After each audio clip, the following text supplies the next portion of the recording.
नमस्कार, द नगरी न्यूज की खास पेशकश खबर दिन भर में आपका स्वागत है। मैं हूं ललित वर्मा। चलिए रुक करते हैं आज की बड़ी खबरों की ओर। प्रदेश में अतिवृष्टि वाले क्षेत्रों में बने हालातों को देखते हुए सरकार अलर्ट मोड पर आ गई है। शहरी क्षेत्रों में जल भराव के साथ ही नदियों तथा बांधों के जल स्तर पर अधिकारी लगातार निगरानी रखेंगे। मुख्यमंत्री भजनलाल शर्मा ने रविवार को सीएमआर में शहरी क्षेत्रों में जल भराव और नदियों तथा बांधों के जल स्तर में हुई वृद्धि को लेकर उच्च स्तरीय समीक्षा बैठक ली। मुख्यमंत्री ने प्रशासन को नागरिकों की सुरक्षा को सर्वोच्च प्राथमिकता देते हुए प्रभावित क्षेत्रों में सतर्कता और संवेदनशीलता के साथ बचाव और राहत कार्यों के लिए निर्देशित किया। मुख्यमंत्री ने कहा कि नदियां, तालाबों और जलाशयों के जल स्तर संबंधी अपडेट लेते निचले और बाढ़ संभावित इलाकों में लगातार निगरानी रखी जाएगी। इसके साथ ही मुख्यमंत्री भजनलाल शर्मा ने प्रशासन को अलर्ट मोड पर रहने के भी निर्देश दिए हैं।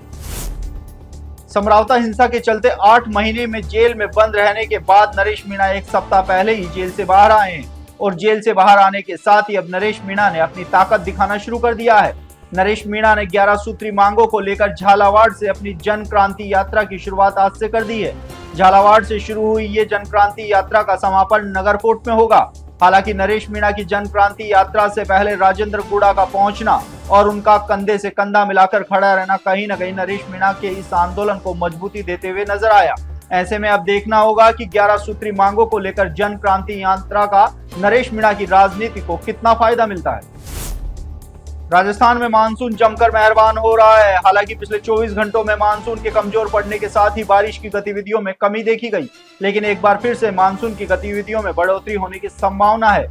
इस समय मानसून ट्रफ लाइन सामान्य से उत्तर की ओर शिफ्ट हो गई है तथा वर्तमान में जम्मू चंडीगढ़ से होकर गुजर रही है। साथ ही दक्षिणी पश्चिमी राजस्थान के ऊपर एक परिसंचरण तंत्र भी बना हुआ है। मौसम विभाग के अनुसार पूर्वी राजस्थान के कुछ भागों में आगामी दिनों में हल्की मध्यम बारिश होने की संभावना है। साथ ही 22 और 23 जुलाई को दक्षिणी पूर्वी व उत्तर पूर्वी राजस्थान में कहीं कहीं मध्यम दर्जे की बारिश भी दर्ज होने की संभावना है।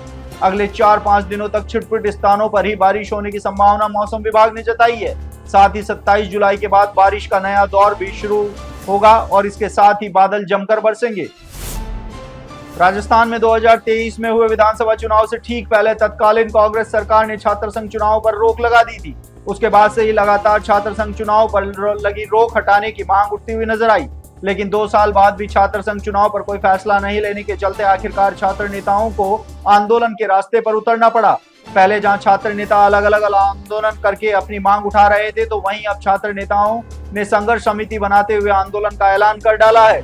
छात्र नेताओं ने चेतावनी दी है कि अगर जल्दी सरकार की ओर से छात्र संघ चुनाव को लेकर कोई फैसला नहीं लिया जाता है तो इस आंदोलन को पूरे राजस्थान तक लेकर जाया जाएगा। साथ ही विधानसभा कूच भी किया जाएगा। गौरतलब है कि पिछले कुछ समय से निराले अंदाज में छात्र संघ चुनाव करवाने की मांग को लेकर छात्र नेता आंदोलन की राह पर हैं। डिडवाना जिला मुख्यालय पर राजस्थान मंत्रालय का अधिकारी कर्मचारी संघ सार्वजनिक निर्माण विभाग जयपुर के तत्वावधान में संपूर्ण प्रदेश में जिलों में जिला अध्यक्ष के चुनाव संपन्न कराने की प्रक्रिया के डिडवाना जिले में पदस्थापित समस्त मंत्रालय कार्मिकों द्वारा एक मीटिंग सार्वजनिक निर्माण विभाग कार्यालय में रखी गई। मीटिंग में जयपुर से पहुंचे हुए सभी पदाधिकारियों का साफा व माला पहनाकर स्थानीय कार्मिकों के द्वारा स्वागत व अभिनंदन किया गया।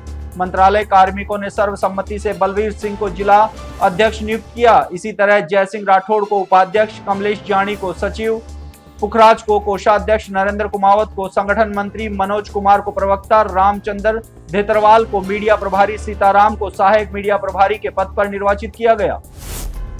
उदयपुर जिला कलेक्टर नमित मेहता ने कलेक्ट्रेट सभागार में राजस्व प्रकरणों की समीक्षा बैठक ली। बैठक में राजस्व से जुड़े लंबित प्रकरणों की बिंदुवार समीक्षा, समय पर गुणवत्ता पूर्वक निस्तारण के निर्देश दिए गए।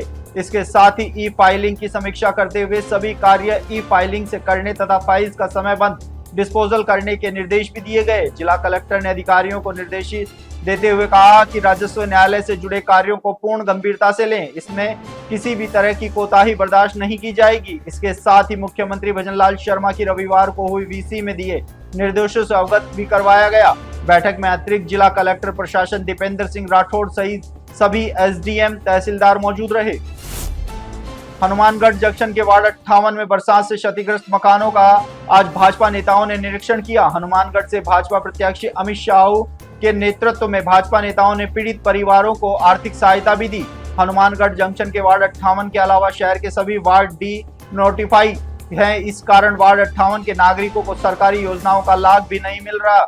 वहीं नगर परिषद और जिला प्रशासन के अधिकारियों ने भी क्षतिग्रस्त मकानों की सुध नहीं ली और न ही किसी प्रकार की आर्थिक सहायता के प्रयास किए। ऐसे में भाजपा नेताओं ने कहा है कि वार्ड को डी नोटिफाई करवाया जाएगा और पीड़ितों को उचित सरकारी सहायता उपलब्ध करवाई जाएगी।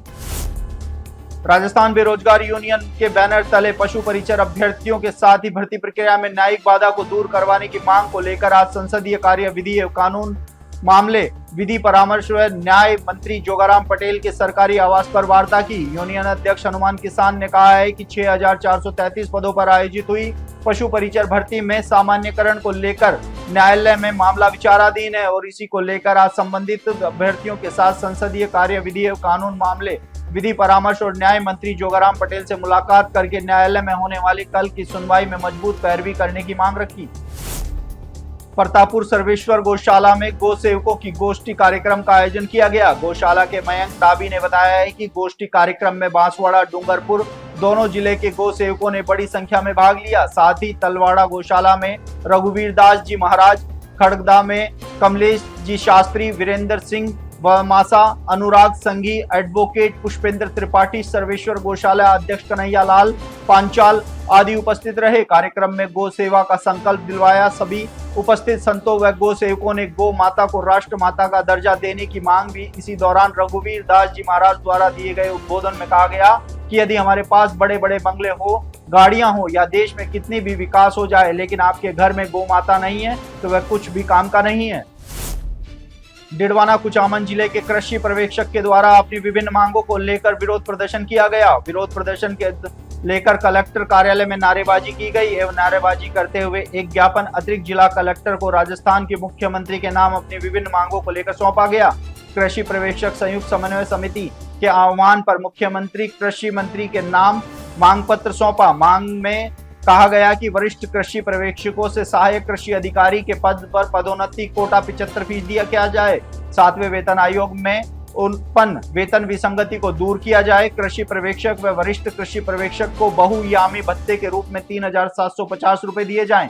कृषि पर्यवेक्षक, वरिष्ठ कृषि पर्यवेक्षक व सहायक कृषि अधिकारी के पदों का अनुपात 4:1 किया जाए। प्रत्येक ग्राम पंचायत पर कृषि पर्यवेक्षक का पद सृजित किया जाए। इसके साथ ही अन्य मांगों को लेकर भी ज्ञापन सौंपा। इस मौके पर नाथूलाल मीणा, चेनाराम ओला, सुरेश कुमार जानी, रामलाल, देवेंद्र कुमार बाज्या, ललिता गौरा, सावित्री, राजेंद्र कुमार चौधरी, राम नारायण जाट, मोहनी सुंडा, सुरेश चौधरी, राम निवास सुंडा सहित अन्य कृषि पर्यवेक्षक मौजूद रहे। तो ये थी दिन भर की तमाम बड़ी खबरें। कल फिर से आपके साथ रूबरू होंगे, तब तक के लिए नमस्कार।